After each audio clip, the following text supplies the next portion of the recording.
चंडीगढ़ का साहिल लुखाया हमारे संवाददाता जानकारी के साथ हमारे साथ जुड़ गए। साहिल लुखाया, कांग्रेस का प्रतिनिधिमंडल आज राज्यपाल से मुलाकात करेगा, काफी अहम ये मुलाकात है। बिल्कुल आसिफ, 2 घंटे बाद कांग्रेस का प्रतिनिधिमंडल जो है वो हरियाणा के राज्यपाल बंडारू दत्तात्रेय से जो है वो मुलाकात करेगा। एक मेमोरेंडम जो है वो बंडारू दत्तात्रेय को दिया जाएगा। जिस तरीके से कांग्रेस जो है वो लगातार आरोप लगा रही है कि मौजूदा जो बीजेपी सरकार है वो अल्पमत में आ चुकी है, तो इस वक्त हमारे साथ बातचीत करने के लिए कांग्रेस के विधायक बीबी बत्रा साहब मौजूद है। सर, 5 बजे कांग्रेस का प्रतिनिधिमंडल जो है वो आज राज्यपाल से मिलेगा। इससे पहले भी आप मिल चुके हैं, आप लगातार बार बार यही कह रहे हैं कि सरकार जो है वो अल्पमत में आ चुकी है, बहुमत हो चुकी है, लेकिन सरकार का पक्ष ये है कि हमारे पास नंबर जो है वो पूरे हैं, कहीं भी मतलब हम अल्पमत में नहीं। नंबर छुपा के रखे हुए हैं तो बाहर क्यों नहीं करते? नंबर बताते क्यों नहीं? गवर्नर के सामने पेश कर दे कि हम 41 की हमारी स्ट्रेंथ है और 2 ही एमएलए हमारे साथ है या 4 हमारे साथ है। इस बात के लिए सत्ता पक्ष का कर्तव्य बनता है, फर्ज बनता है, डेमोक्रेटिक नाम ये कहते हैं, प्रजातंत्र ये कहती है कि वो अपना बहुमत दिखाएं, तभी वो सरकार चला सकते हैं, और उस टाइम वो बहुमत में नहीं है। कह रहे कि नंबर हमारे पास पूरे हैं। 2 जेजेपी के विधायक भी पिछले दिनों मुख्यमंत्री से मिले थे, रामनिवास सुरजाखेड़ा, जोगीराम सिंह। मिलने से क्या स्ट्रेंथ हो जाती है? क्या बीजेपी में ज्वाइनिंग हो जाती है? क्या सरकार में ज्वाइनिंग हो जाती है? अगर उनको मिले हैं तो अपनी पार्टी में ज्वाइन करवा लें, अपने सीएलपी का मेंबर। उन्होंने कहा कि हमारा समर्थन सरकार के साथ। किन्होंने कहा समर्थन? दोनों विधायक। हाँ, तो वो देल बी डिस्क्वालीफाइड। किस बात के लिए जवानी? जाके समर्थन लिख के दें तो जाके गवर्नर को लिख के दें, राइटिंग में गवर्नर को चिट्ठी लिख दे जाके कि भाई हमारा समर्थन इनके साथ है। स्पीकर को हाउस में लिख दे कि हाउस में समर्थन लिखती है, तो चिट्ठी लिखने में उनको क्या एतराज़ है? चिट्ठी लिख देनी चाहिए उनको। लेकिन सरकार ये भी कह रही है कि भूपेंद्र सिंह हुड्डा अपने विधायकों को लेकर पहुंचे, राज्यपाल के सामने परेड करवाए, तो हम मानेंगे कि why we should go for a parade? सरकार हमने चलानी है, सरकार वो चला रहे हैं। सरकार अल्पमत में वो है या अल्पमत में हम हैं? सत्ता पक्ष को प्रूव करना है कि हम मेजोरिटी में और सरकार चला रहे हैं। उनकी मॉरल ऑब्लिगेशन बनती है, उनका कर्तव्य बनता है। डेमोक्रेसी यही कहती है। हमको किस बात के लिए मैं परेड कराएं, किस बात के लिए परेड कराएं? नंबर्स उनके पास है नहीं, सीधी सी बात ये है। इस समय 28 एमएलए कांग्रेस के हैं, 3 एमएलए ने ओपनली समर्थन किया हुआ है कि जो हमारे साथ है, और साथ में 10 एमएलए जो हैं वो जेजेपी के एमएलए हैं, और 2 एमएलए एक क्या नाम है, बलराज कुंडू जी हैं, और साथ में अभय चौटाला जी है। 43 पे हम खड़े हैं। वो अपने दिखाएं ना, हाउस में दिखाएं ना। अगर उनको डिसमिस गवर्नर ने नहीं करता तो गवर्नर उनको कहे शक्ति प्रदर्शन के लिए कहे, हम काहे की परेड कराएं? किस बात के लिए हम परेड कराएं? इससे पहले भी मिले थे आप, आफ्ताब अहमद जी, और आप गए थे राज्यपाल से मिलने के लिए, आपने मेमोरेंडम भी दिया था। आज से फिर जो है आज नेता प्रतिपक्ष भूपेंद्र सिंह हुड्डा भी जा रहे हैं, आप भी जा रहे हैं, तमाम विधायक। पर मेमोरेंडम दिया था और भूपेंद्र सिंह हुड्डा की तरफ से मेमोरेंडम था। उन दिनों में चुनाव थे, हर एक व्यक्ति चुनाव के अंदर बिजी था।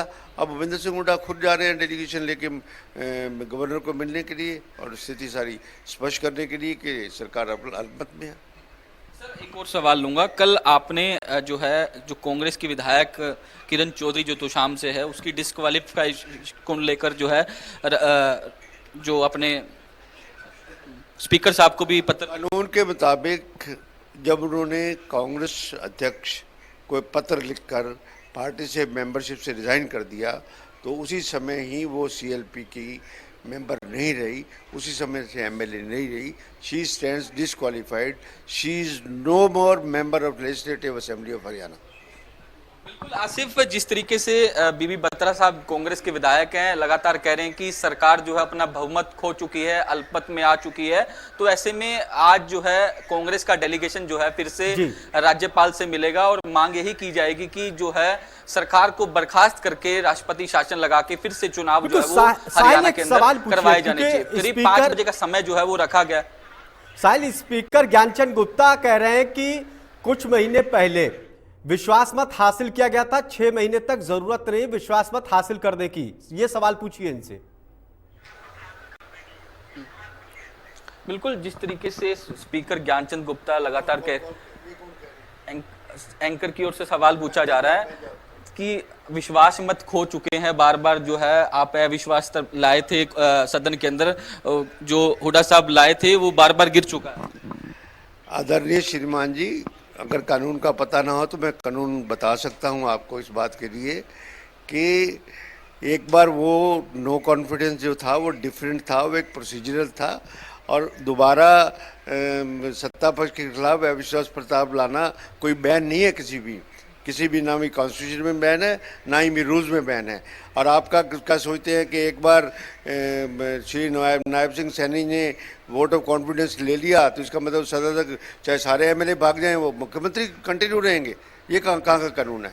ये दिस इज मिसकंसेप्शन। लेकिन ये भी कहा जा रहा है, बार बार सरकार की ओर से भी कहा जा रहा है कि 6 महीने बाद ही लाया जा सकेगा, उससे पहले अविश्वास प्रस्ताव जो है वो सदन के अंदर नहीं लाया जा सकता। किसने कह दिया आपको? कौन से कानून? सरकार की ओर से पक्ष रखा। सरकार की आप बताइए ना कानून। आप मेरे से क्वेश्चन पूछ रहे हैं, आप बता दीजिए कौन सा कानून है, कोई रूल कोट कर दीजिए। स्पीकर ज्ञानचंद गुप्ता ने ये बात कही, हमारा विश्वास पत्र नहीं लाया जा सकता। साहिल, स्पीकर ज्ञानचंद गुप्ता जी ने ये बात को कहा था, इस बात को। No confidence and vote of confidence, otherwise also it is different. और ये मनगढ़ंत बातें ये जो की विधानसभा स्पीकर ज्ञानचंद गुप्ता कह रहे हैं सर, हम नहीं कह रहे, वो कह रहे हैं। मैं जो स्पीकर साहब कह रहे हैं मैं उनके बारे में कोई कमेंट नहीं करना चाहता।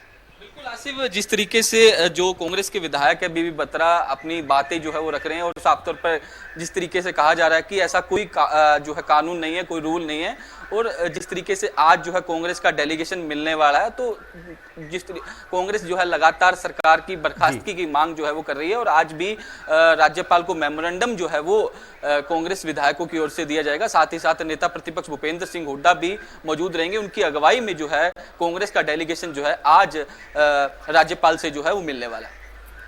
चलिए साहिल, नजर बनाए रखिए, आगे आपसे अपडेट लेते रहेंगे। बहुत बहुत शुक्रिया हमसे बातचीत करने के लिए।